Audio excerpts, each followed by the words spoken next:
बचपन में मेरे वालिदैन ने तालीम की गर्ज से मुझे लंदन भेज दिया, जहां मेरी जिंदगी का बेशतर हिस्सा रंगीनियों में गुजरा था। वहां का माहौल काफी खुला डुला था। हर वीकेंड क्लब्स और हल्ले गुल्ले की नजर हो जाता। मेरी कई गर्लफ्रेंड थी जिनके साथ पीना पिलाना मौज मस्ती चलती रहती थी, और मैं यहाँ एक आजाद परिंदे की तरह अपनी जिंदगी गुजारने लगा। लेकिन तालीम मुकम्मल होते ही मैं वापस पाकिस्तान चला आया। हवेली में कदम रखते ही मैं हैरान हुआ था। मेरी वो तमाम कजन्स जिनके साथ मैं खेल कूद कर बड़ा हुआ, अब वो जवान हो गई थी, लेकिन मुझसे सलाम दुआ करने के बाद वो अपने अपने कमरों में ऐसे दबक गईं कि जैसे मैं उनके लिए कोई गैर था। जबकि मैं ये सोचकर यहाँ आया था कि हम सब कजन्स मिलकर खूब हल्ला गुल्ला करेंगे और रात गए तक हमारे दरमियान महफिलें जमेंगी और सरे शाम ही लॉन्ग ड्राइव पर निकल जाया करेंगे। लेकिन यहाँ ऐसा कोई सीन नहीं था। हवेली जनाना और मर्दाना में तकसीम हो गई थी। जनाना हिस्सों में लड़के मुंह उठाकर नहीं जा सकते थे, और मर्दाना में लड़कियों को तो बिल्कुल आने की इजाजत ही नहीं थी। ज्यादातर मैंने ये मुशाहिदा किया कि मेरी कजन्स कॉलेज से आने के बाद सीधी अपने कमरे में चली जाती और रात खाने से पहले वो बाहर नहीं निकलती थी। मैं सारा सारा दिन हवेली में किसी बदरूह की तरह चकराता रहता। बड़ों की महफिल में सिवाय इस्लामी बातें सुनने के अलावा और कोई बात ही नहीं होती थी, और मैं ऐसे वाज सुन सुन कर अक गया था। मेरा दिल तो अपनी कजन के साथ बगैर किसी पाबंदियों के खुलकर गपशप लगाने के लिए बेताब रहता था, क्योंकि मेरी तमाम ही कजन एक से बढ़कर एक हसीन थी। लेकिन दिक्कत ये थी कि जवानी की दहलीज पर कदम रखते ही वो सब इंतहाई पर्देदार हो गई थी। उनके चेहरों पर एक अजीब सी सख्ती थी कि मेरा दिल चाह कर भी उनसे ज्यादा देर तक बात नहीं कर पाता था। और अगर कभी दिल के हाथों मजबूर आते जाते उनसे सलाम दुआ हो जाती, तो खानदान के बड़े हमें अपनी नजरों में रख लेते। ऐसा लगता जैसे एक्सरे मशीन से हमें देख रहे हों, या फिर मैं उनसे बात करके कोई गुनाह कर रहा हूँ। यही वजह थी कि मैं बहुत जल्द यहाँ की रवायती और सुस्त जिंदगी देखकर बेजार हो गया था। मैंने दिल में सोचा, अगर यही हालात रहे तो क्या होगा। मैं ज्यादा दिन तक इस तरह की जिंदगी नहीं गुजार सकता।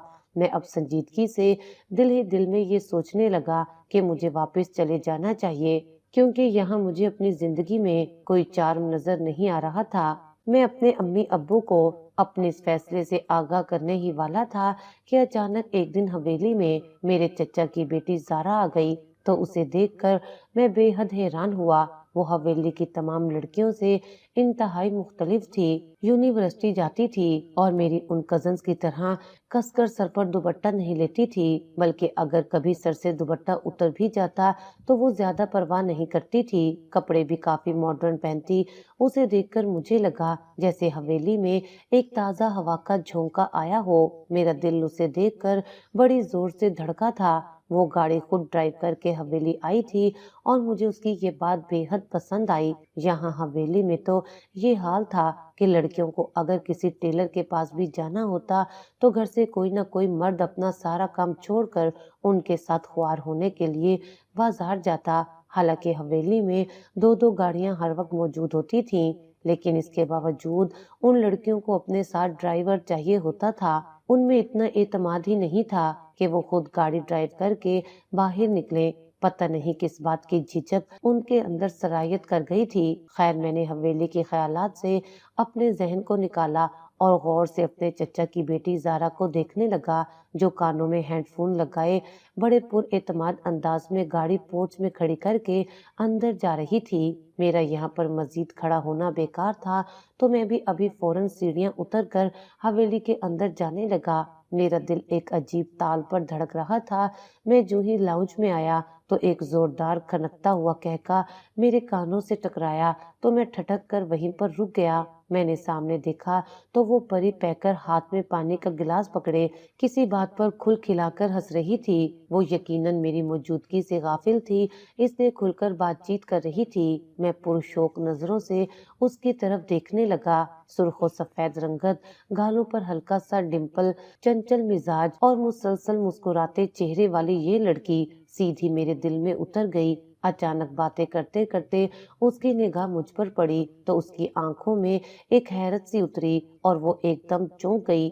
میرے لیے یہ لمحہ غنیمت تھا۔ میں فوراً اس کی طرف بڑھا تو وہ ایک دم سنبھل کر کھڑی ہو گئی اور پھر ایک دم بولی، آپ جہانگیر تو نہیں؟ تو میں ایک دم ہنس پڑا اور اس کی یادداشت کی داد دیتے ہوئے اس کی تعریف کرنے لگا تو وہ مسکرا دی۔ آپ کب آئے؟ آپ کے آنے کا پتہ ہی نہیں چلا۔ اب میں کوئی حویلی کی مشہور ہستی تو ہوں نہیں کہ جس کے آنے کا ڈھنڈورا پیٹا جاتا یا کسی کو ہمارے آنے کا انتظار ہوتا۔ میں نے گہری نظروں سے اسے دیکھتے ہوئے کہا تو وہ تھوڑی سی جھجکتے ہوئے بولی، نہیں خیر ایسی تو کوئی بات نہیں، لیکن آپ بھی تو لندن جا کر حویلی والوں کو بھول گئے، نہ کبھی رابطہ رکھا نہ فون کیا، تو ہم نے تو یہ سوچ لیا تھا کہ آپ تو وہیں کے ہو کر رہ گئے ہیں۔ سوچیں تو صحیح کتنا عرصہ اس درمیان میں گزر گیا، آپ نے بھی تو کبھی اپنے کزنز کو یاد نہیں کیا۔ تو میں نے انتہائی پرشوق نظروں سے اس کی طرف دیکھ کر کہا، اگر مجھے پتا ہوتا کہ کوئی میرا یہاں انتظار کر رہا ہوگا تو میں ضرور اسے فون کرتا۔ تو اس کے گالوں پر ایک دم سے سرخی سی اتر آئی اور مجھے لگا کہ جیسے میری بات اس کے دل تک اپنا راستہ بنا چکی ہے۔ ہم دونوں جب سے ایک دوسرے سے گفتگو کرنے لگے تھے، میری تمام کزنز وہاں سے جا چکی تھی، تو ایک دم زارا چونکی اور معذرت کر کے بولی، میں ذرا عائشہ کو دیکھ لوں، ویسے بھی اس کے حویلی میں اب کچھ ہی دن رہ گئے ہیں۔ تو میں اس کی بات پر حیران ہو کر اس کی طرف دیکھنے لگا، کیوں ایسا کیا ہو گیا؟ تو وہ انتہائی حیرت سے بولی، آپ کو نہیں پتا کیا؟ تو میں نے انکار میں سر ہلاتے ہوئے کہا کہ مجھے نہیں پتا۔ تو وہ ایک دم ہنس پڑی، کمال ہے، آپ اتنے غائب دماغ ہو گئے ہیں کہ آپ کو یہ علم ہی نہیں کہ اس حویلی کی سب سے چہیتی اور پیاری سی لڑکی رخصت ہو کر اپنے سسرال جا رہی ہے اور اس کے فقط یہاں پر ایک ہی ہفتہ رہ گیا ہے۔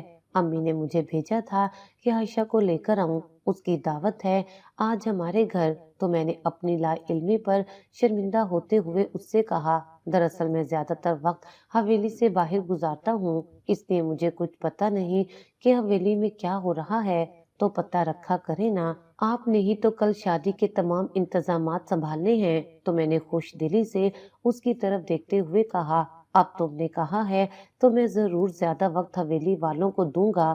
تو وہ مسکرا کر وہاں سے جانے لگی تو میں اس کی طرف دیکھنے لگا، جب تک وہ نظروں سے اوجھل نہیں ہو گئی میں وہاں کھڑا رہا۔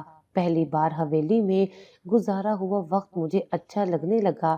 زارا سے بات کر کے میں جیسے ایک دم سے ہلکا پھلکا سا ہو گیا تھا۔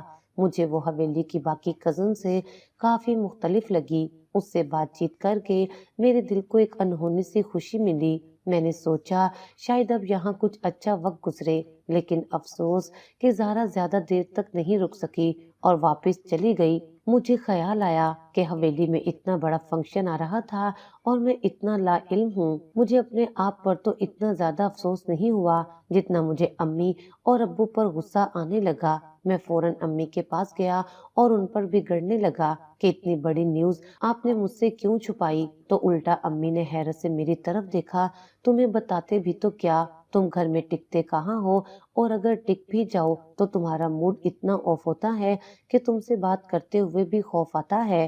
اف امی، ظاہر ہے یہاں پر مجھے ایڈجسٹ ہونے میں کچھ وقت تو لگے گا، لیکن حویلی میں ہونے والا کوئی بھی معاملہ مجھ سے پوشیدہ تو نہ رکھا کریں۔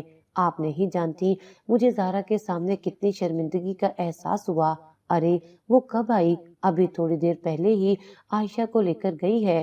ہاں وہ تمہاری چچی نے عائشہ کی دعوت کی ہوگی نا، وہ ایک دن ذکر کر رہی تھی تو شاید اسی سلسلے میں آئی ہو۔ بہرحال اب تم ذرا حویلی کے معاملات کو بھی دیکھا کرو، ویسے تو زیادہ ان میں گھسنے کی ضرورت نہیں ہے، لیکن چونکہ اب موقع ہی ایسا ہے تو ذرا تم بھی ہاتھ بٹایا کرو۔ تو میں نے ان کی بات پر سر ہلایا اور پھر اٹھ کر اپنے کمرے میں آ گیا۔ عائشہ کی شادی کا فنکشن حویلی میں کئی دن پہلے ہی دھوم دھام سے شروع ہو چکا تھا، تو میں نے اس کی شادی کے ہر کام میں بڑھ چڑھ کر حصہ لینا شروع کر دیا۔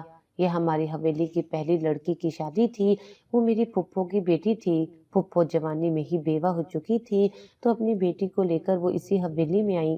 شادی کے ان تمام ہنگاموں میں میں روز زارا کے آنے کا انتظار کرتے کرتے بازار چلا جاتا، کیونکہ میرے سر پر ابو نے شادی کے فنکشنز کے حوالے سے کئی ذمہ داریاں ڈال رکھی تھیں۔ تو جب میں واپس آتا تو پتہ چلتا زارا آ کر چلی گئی ہے، تو ایسے میں مجھے بہت غصہ آتا، لیکن پھر ایک طرح سے میرا دل مطمئن بھی ہو جاتا، کیونکہ میں جانتا تھا کہ جب شادی کا فنکشن صحیح معنوں میں شروع ہوگا تو پھر وہ رہنے کے لیے یہاں پر ہی آئے گی، تو پھر اس سے کھل کر ملنے کا موقع بھی مل جائے گا۔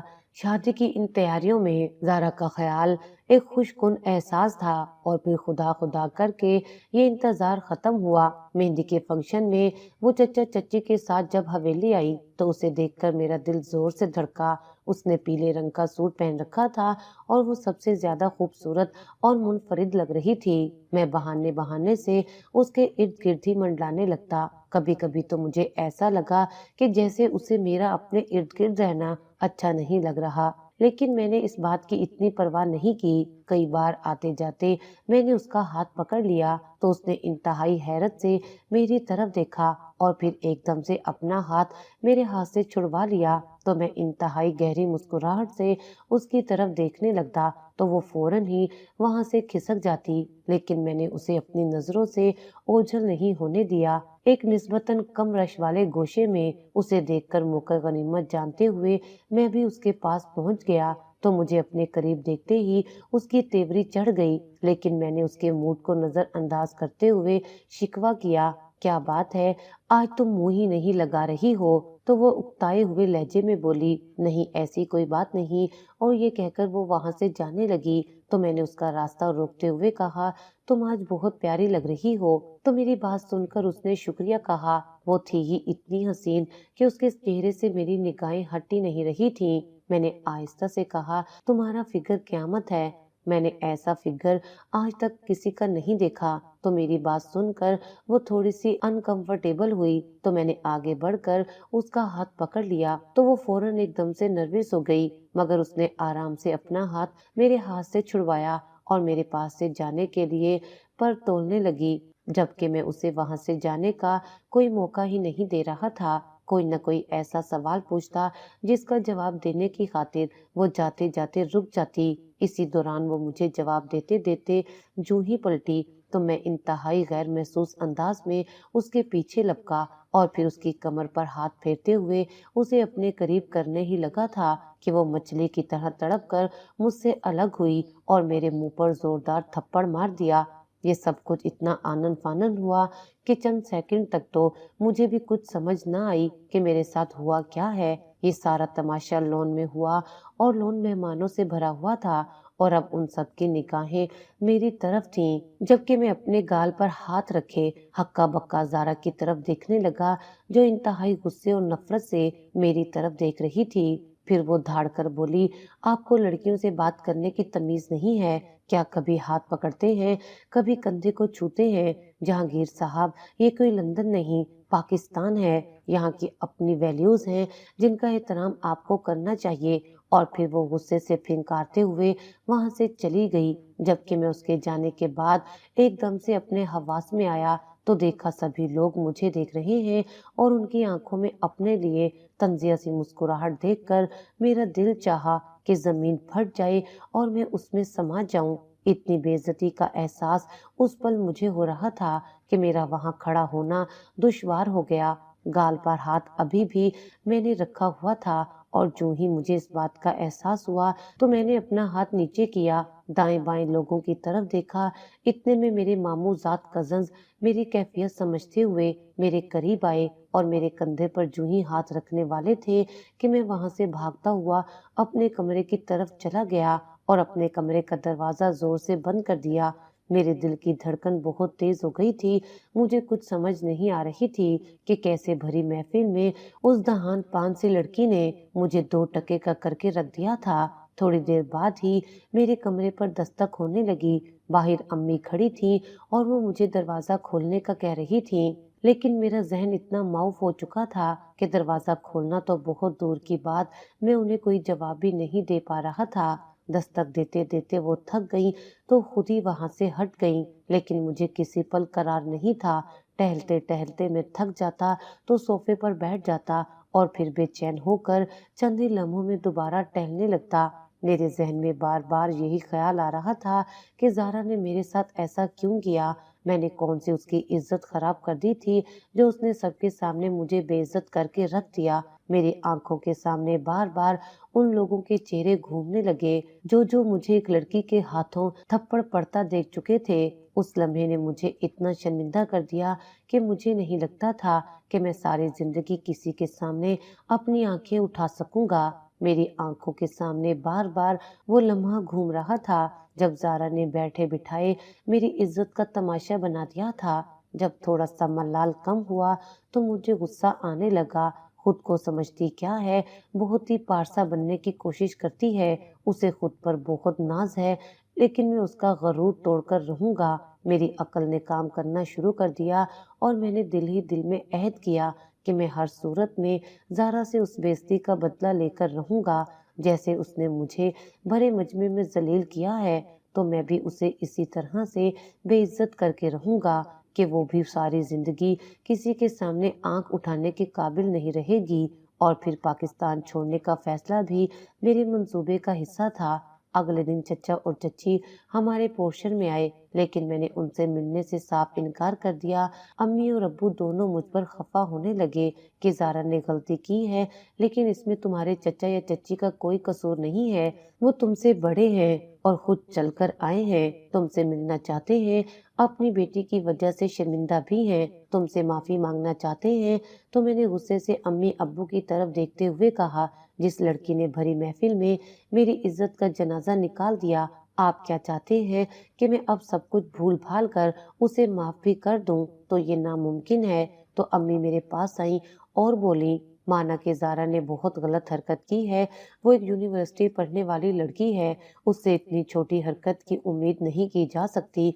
कजन्स एक दूसरे का हाथ पकड़ भी लेते हैं, हंसी मजाक भी करते हैं, इसका ये मतलब थोड़ी होता है कि उनके दरमियान कुछ गलत चल रहा है। कम से कम एक पढ़ी लिखी लड़की से तो मुझे ये तवक्का नहीं थी। लेकिन बहरहाल तुम्हारे अब्बा का सारा खानदान ही ऐसा है, जितना भी पढ़ लिख जाए फायदा कोई नहीं है, क्योंकि ये लोग इंतहाई तंग नजर हैं।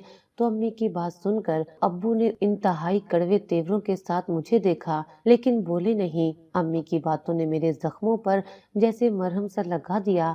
लेकिन अम्मी ने देखा कि लोहा गर्म है और मैं कुछ सुनने के मूड में हूँ, तो वो फिर से मेरे करीब आई और बोली, देखो बेटा, हमने रहना इसी खानदान में है, हमारे दुख सुख साझे हैं, लिहाजा अब इस बात को खत्म करो। तुम्हारे चचा आए हैं, तुम उनकी बात सुन लो और उनके सामने शर्त रखो कि मुझसे सबके सामने ज़ारा माफी मांगेगी, तो मुझे यकीन है वो तुम्हारी बात नहीं टालेंगे और ज़ारा पर प्रेशर डालकर उससे माफी भी मंगवाएंगे। देखना तुम वो लड़की किस तरह राय रास्त पर आती है। तो अम्मी की बातें सुनकर मेरी आंखें चमकने लगी। मैं उसको वाकई ही अपने पैरों में झुकाना चाहता था।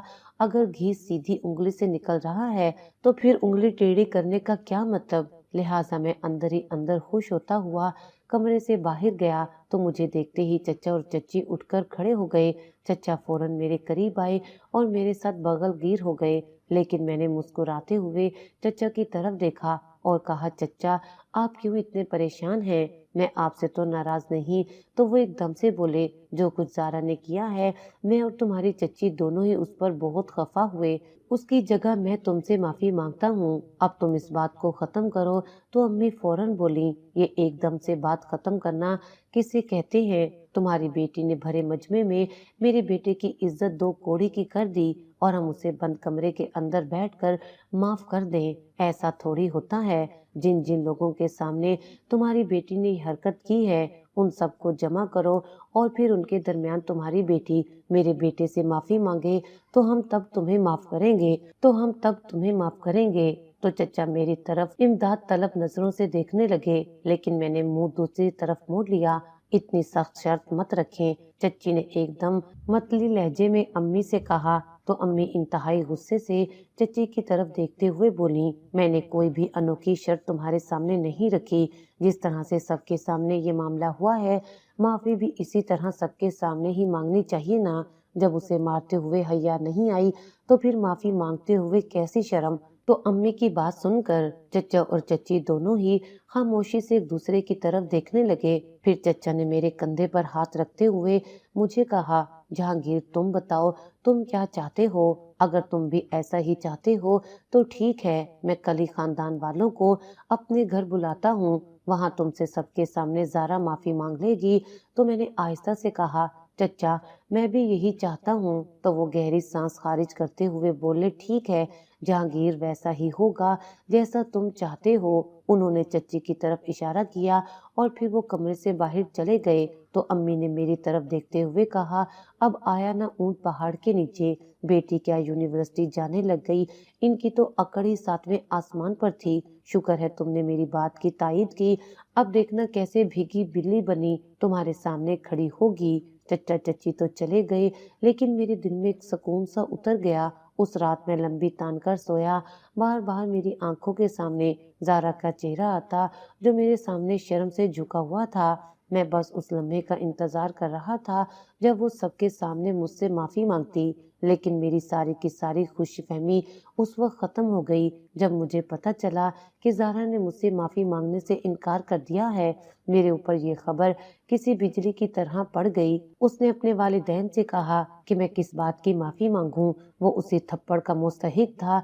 आपने उसकी छिछोरी हरकतें देखी नहीं, हमने बर्दाश्त की हैं। आप हवेली में किसी भी लड़की से पूछ लें, सभी उसकी इन घटिया हरकतों की वजह से तंग हैं। ये सारी बातें मुझ तक पहुंच चुकी थी और मैं बहुत बुरी तरह से सटपटा गया कि मैंने क्या सोचा था और मेरे साथ हो क्या गया। मैंने दोबारा से सारे मामले पर ठंडे दिल से गौर करना शुरू किया। हार तो मैं किसी सूरत नहीं मानूंगा, मैंने ये तहैया कर लिया था। फिर मैंने बहुत सोच समझ कर एक मंसूबा तैयार किया, जिसकी हवा भी मैंने किसी को लगने ना दी। ज़ारा के हवाले से माफी न मांगने की बात जब अम्मी और अब्बू तक पहुंची, तो अम्मी ने अब्बू को साफ साफ कहा कि अपने भाई को फोन करके कहें कि अब हमसे कोई ताल्लुक ना रखे। तो अब्बू ने फौरन ही कॉल कर डाली। तो चचा अब्बू की बात सुनकर बेहद परेशान हो गए और उन्होंने कहा कि हम ज़ारा को लेकर अभी और इसी वक्त आपके घर आ रहे हैं। चचा और चच्ची थोड़ी देर बाद ही ज़ारा को लेकर हमारे घर आए। ज़ारा के चेहरे को देखते ही मुझे अच्छे से एहसास हो गया था कि उसके वालिदैन ने यहाँ लाने के लिए उसे कितना प्रेशराइज किया होगा। मैं जो ही कमरे में दाखिल हुआ तो चचा एकदम से मेरी तरफ लपके, मैं ज़ारा को यहाँ पर तुम्हारे रूबरू लेकर आया हूँ, ये तुमसे माफी मांग लेगी। खानदान वालों को भी हम एक दो दिन में जमा करते हैं, ये तुमसे सबके सामने भी माफी मांगेगी, लेकिन इतनी सी बात पर हमसे ताल्लुक ना तोड़ो। तो चचा की बात सुनकर अम्मी ने इंतहाई गुस्से से कहा, ये आपके नजदीक तो इतनी सी बात है, लेकिन हमारे लिए नहीं। तो चचा एकदम से बोले, ज़ारा फौरन माफी मांगो ताकि ये बात यहीं पर खत्म हो जाए। ज़ारा के चेहरे पर इंतहाई गुस्सा था, वो बोलने ही वाली थी कि मैं एकदम बोल पड़ा, कोई जरूरत नहीं है माफी मांगने की, कजन्स में छोटी मोटी रंजिशें हो ही जाती हैं, मैं अपना दिल साफ कर रहा हूँ, आप लोग भी रिलैक्स हो जाएं। मेरी बात सुनकर चचा चच्ची और ज़ारा हैरत से मेरी तरफ देखने लगे, जबकि अम्मी और अब्बू मेरे इस फैसले पर शदीद बरहम दिखाई दिए। लेकिन मुझे उनकी परवाह नहीं थी। परवाह थी तो इस बात की कि ज़ारा की आंखों में मेरे लिए शुक्रगुजारी थी। और ये कहकर मैं वहां रुका नहीं, बल्कि फौरन ही कमरे से बाहर निकल आया। तो एकदम ज़ारा मेरे पीछे लपकी, उसने मुझे आवाज दी तो मैं एकदम हैरत से मुड़कर उसकी तरफ देखने लगा। वो मेरे करीब आई और इंतहाई शर्मिंदगी से सर झुकाते हुए बोली, मुझे पता नहीं उस दिन क्या हो गया था कि मैंने बहुत ही बुरी तरह से रिएक्ट कर दिया। उस दिन के लिए आपसे सॉरी करती हूँ।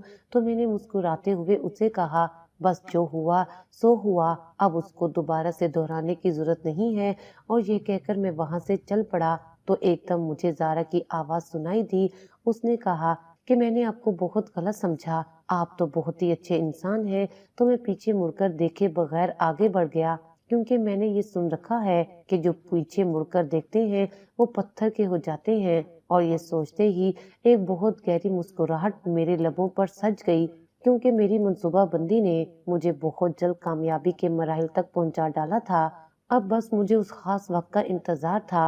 हर गुजरता लम्हा मुझे कभी कभी हिजान में मुब्तला कर देता, लेकिन जो बेदाग मंसूबा मैंने बनाया था اس میں کامیابی کے مکمل چانسز تھے، کیونکہ میں نے چال ہی ایسی چلی تھی کہ جس میں میری ہار کسی صورت بھی ممکن نہیں تھی۔ میں زارا کا مکمل اعتماد حاصل کر چکا تھا۔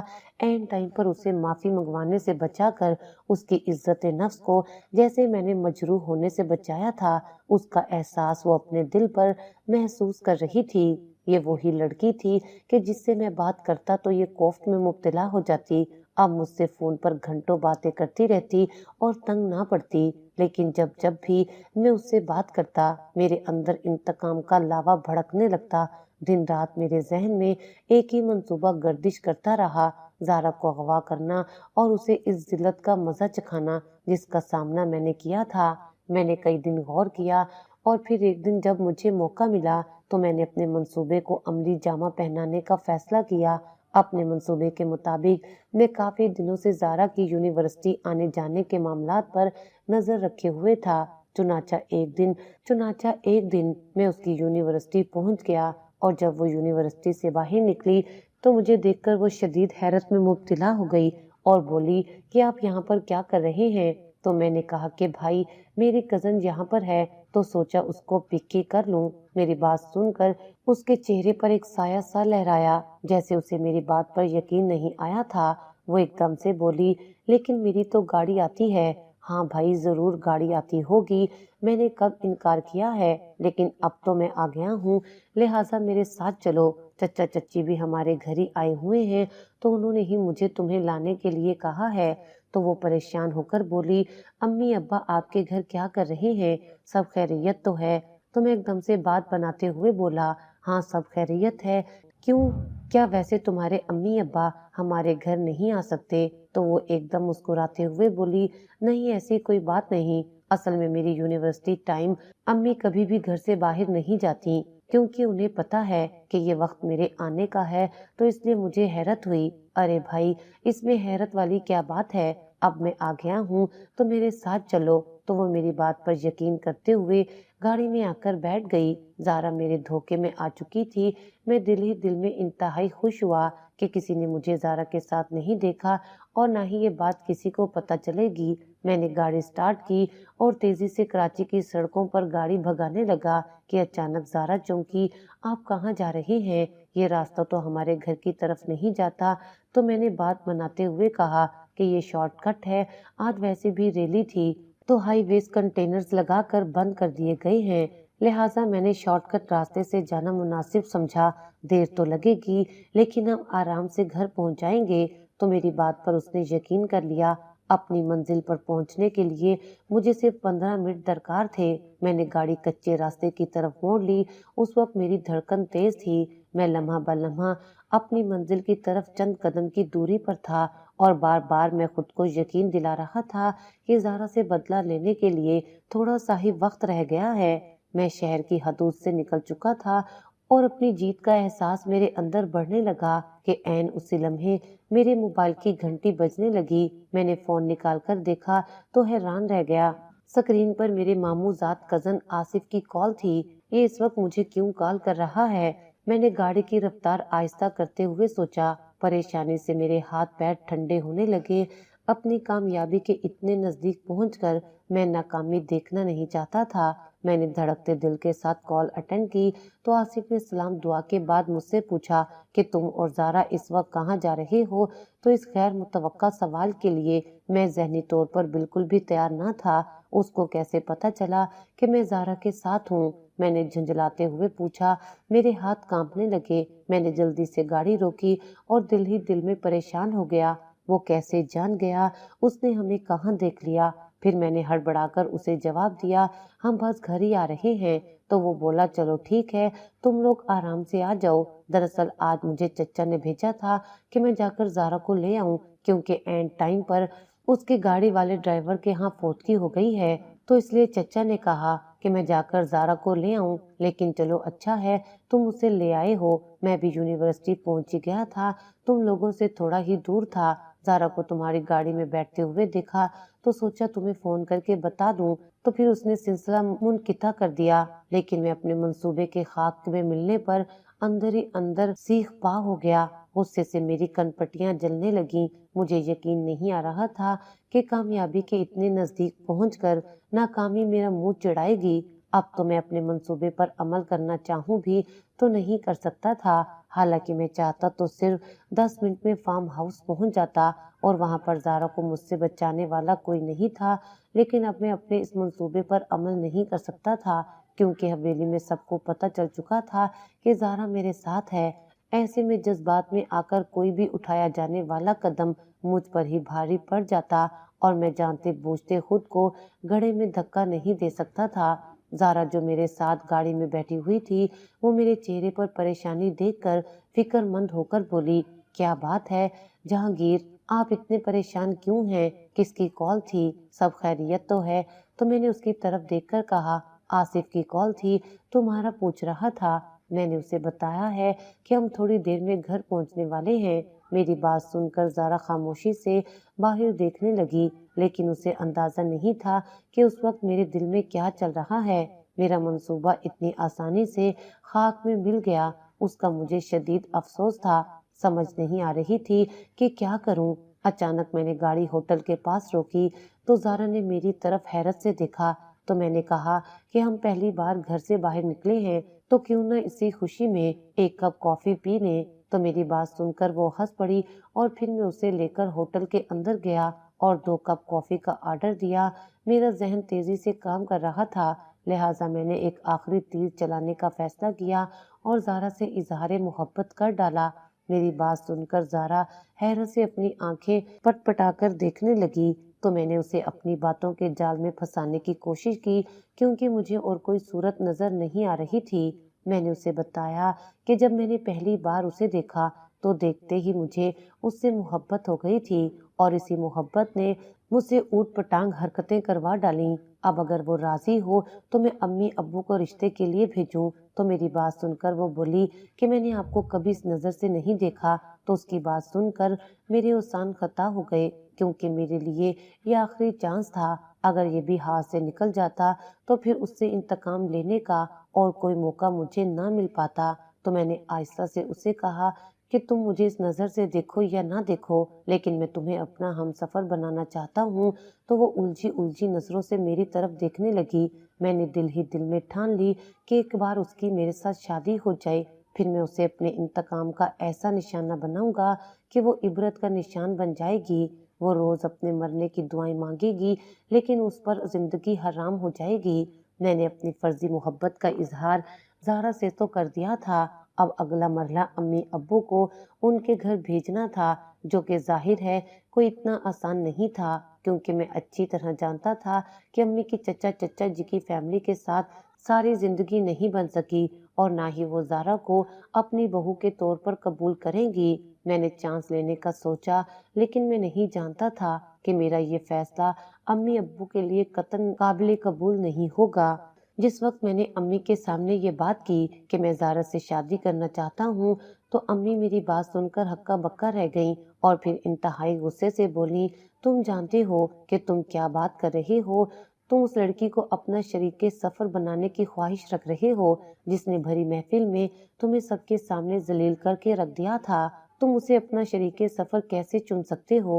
अरे खानदान में एक से एक लड़की ज़ारा से ज्यादा खूबसूरत और रिश्तों का लिहाज करने वाली मौजूद है, तो तुम ज़ारा जैसी तेज तर्रार लड़की का इंतखाब क्यों कर रहे हो? मुझे तो वो कभी अच्छी नहीं लगी। तो मैं अम्मी की बात सुनकर शदीद उलझन का शिकार हो गया। मैंने अम्मी से कहा कि अम्मी, अगर वो आपको अच्छी नहीं लगी तो ये आपका मसला है, मुझे अच्छी लगती है और जिंदगी मैंने गुजारनी है। तो अम्मी बोली, अल्लाह जाने तुम्हें उसमें क्या नजर आ गया है। मैंने तो कभी भी ज़ारा को अपनी बहू की नजर से नहीं देखा और इस वाक़ये के बाद तो सवाल ही पैदा नहीं होता कि उस लड़की पर एतबार किया जाए। शादी से पहले उसकी ये हालत है, तो न जाने शादी के बाद ये क्या गुल खिलाएगी।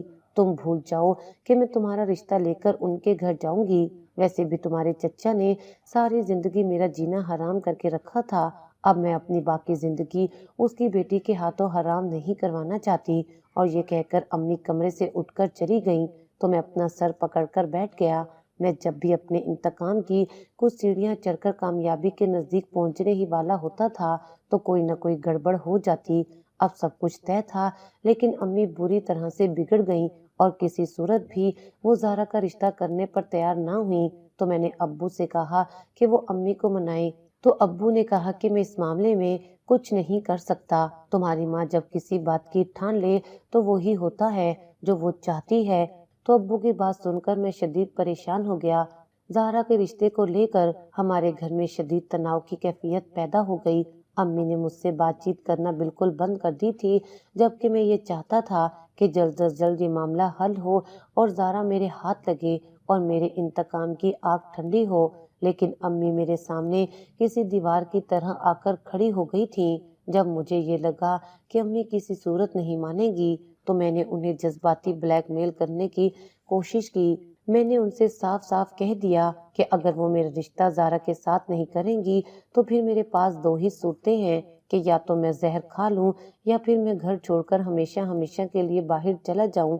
तो मेरी बात सुनकर अम्मी ने शदीद नाराजगी का इजहार करते हुए कहा कि अब तुम हमें इस तरीके से प्रेशराइज करोगे। तो मैंने उन्हें कहा कि मैं आपको प्रेशराइज नहीं कर रहा, बल्कि आपके सामने दो मुमकिन हल रखे हैं। अब ये आप पर है कि आप इन दोनों में से कौन सा हल चाहती हैं। तो अम्मी ने खफकी भरी नजरों से मेरी तरफ देखते हुए कहा, तुम पछताओगे, ज़ारा तुम्हारे लिए किसी तरह भी परफेक्ट मैच नहीं है। अरे तुम्हारे चचा चच्ची ने कभी मेरे साथ भलाई नहीं की, तो उसकी बेटी तुम्हारे साथ क्या भलाई करेगी। तुम क्यों अपने पैरों पर कुल्हाड़ी मारने पर तुले हुए हो।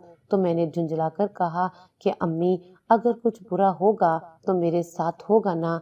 आप बराए मेहरबानी अपनी जिद छोड़ दें, वरना फिर आपको मेरा मरा हुआ मुंह देखना पड़ेगा। मेरी ये धमकी काम कर गई और अम्मी रोने लगी। फिर बोली, खबरदार, जो आइंदा ऐसी बात की। तुम हमारी इकलौती औलाद हो और हमें तुम्हारी खुशी से बढ़कर कुछ भी अजीज नहीं। फिर अम्मी न चाहते हुए भी मेरी खुशी की खातिर ज़ारा का रिश्ता मांगने के लिए उसके घर गईं। तो चचा चच्ची ने मेरा रिश्ता ज़ारा से पूछे बगैर ही फौरन ही कबूल कर लिया। भला वो एक बाहर से पढ़े लिखे आला तालीम याफ्ता लड़के का रिश्ता कैसे ठुकरा सकते थे। लिहाजा हमारी चटपट मंगनी तय हो गई। मैं ज़ारा तक पहुंचने का एक मरहला तो बखूबी तय कर चुका था। बस अब मुझे अगले मरहले का इंतजार था।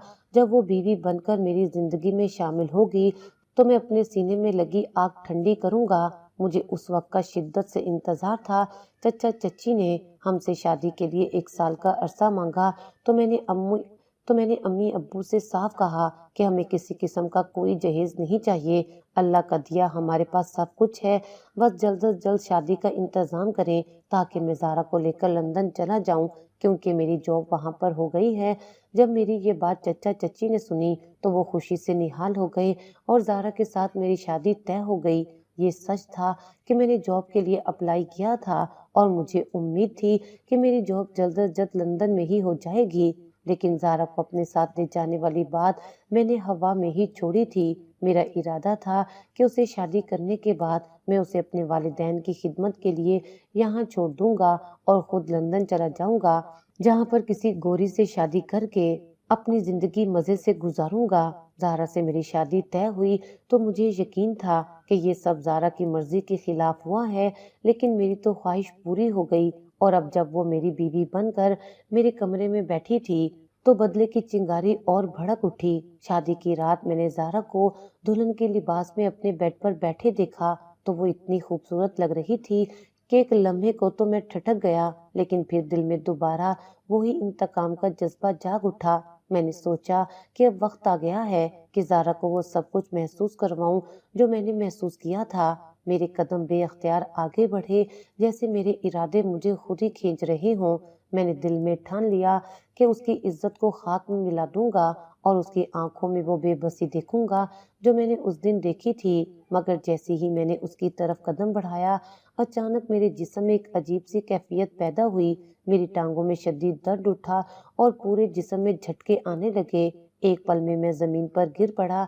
ये ऐसा लम्हा था जब सब कुछ मेरे सामने धुंधला हो गया।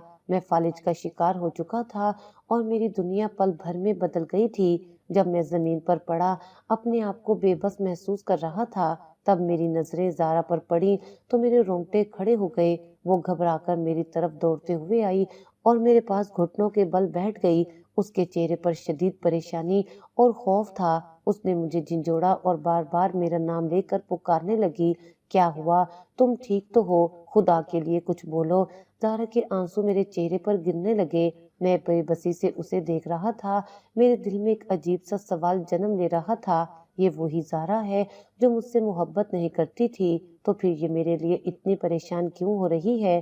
یہ سوال مجھے اندر سے توڑنے لگا، لیکن میرا جسم اتنا بوجھل ہو چکا تھا کہ میں بولنے کے قابل نہیں رہا۔ زہرا کی یہ حالت ایک معمہ بن گئی تھی۔ وہ میری حالت پر رو رہی تھی جیسے میں اس کے لیے بہت اہم ہوں، لیکن یہ کیسے ہو سکتا ہے؟ یہ سوالات میری ذہن میں گردش کرنے لگے اور اسی دوران میں بے ہوش ہو گیا۔ جب میں ہوش میں آیا تو میں نے خود کو ہسپتال میں پایا۔ میرے جسم کا ایک حصہ مفلوج ہو چکا تھا اور میں اپنے ہاتھ یا پاؤں ہلا نہیں پا رہا تھا، لیکن ایک بات نے مجھے حیران کر دیا۔ زہرا میرے سرہانے بیٹھی تھی۔ وہ میرے لیے دعا کر رہی تھی، میرے لیے پریشان تھی۔ اس کی آنکھوں میں بے پناہ محبت اور خدمت گزاری کا جذبہ تھا جسے دیکھ کر میں اندر سے ٹوٹ گیا تھا۔ وہ لڑکی جس کو میں اپنے انتقام کا نشانہ بنانا چاہتا تھا، وہ میری بدترین حالت میں بھی میرے ساتھ کھڑی تھی۔ میں ہاسپٹل سے ڈسچارج ہو کر گھر آ گیا، مگر وہ میری دیکھ بھال کرتی رہی، میری دوا وقت پر دیتی اور میری ضروریات کا خیال رکھتی۔ وہ میرے ساتھ اس وقت بھی کھڑی رہی جب میں خود اپنے وجود سے مایوس ہو چکا تھا۔ اس کی بے لوث خدمت نے میرے دل میں جو انتقام کی آگ کو مکمل طور پر سرد کر دیا تھا۔ جیسے جیسے وقت گزرتا گیا، زہرا کے ساتھ گزرا ہر لمحہ میرے دل کے جذبات بدلتا چلا گیا۔ پتہ ہی نہ چلا کہ میری نفرت اور غصہ جو میرے اندر بھڑک رہا تھا اب محبت میں کیسے بدل گیا۔ میں نے جان لیا کہ زہرا وہ نہیں تھی جو میں نے ہمیشہ سوچا تھا، بلکہ وہ ایک مضبوط محبت کرنے والی بیوی ہے۔ زہرا نے مجھے سکھایا کہ محبت طاقت سے نہیں جیتی جا سکتی، بلکہ خلوص اور وفاداری سے جیتی جاتی ہے۔ وہ لڑکی جس سے میں بدلہ لینا چاہتا تھا، اس نے اپنی محبت اور خدمت سے میرے دل کو جیت لیا تھا، اور اب میں سمجھ چکا تھا کہ زندگی میں سب سے بڑی جیت وہ ہوتی ہے جس میں آپ کسی کے دل کو محبت سے فتح کریں، نہ کہ نفرت سے۔ زہرا کی بے لوث خدمت اور محبت کا ہی نتیجہ تھا کہ میں بہت جلد ریکور ہونے لگا۔ اس پل میں نے اللہ سے دعا کی کہ اگر میں جلد از جلد اپنے پیروں پر کھڑا ہو گیا تو میں زہرا کو زندگی کی ہر خوشی دوں گا۔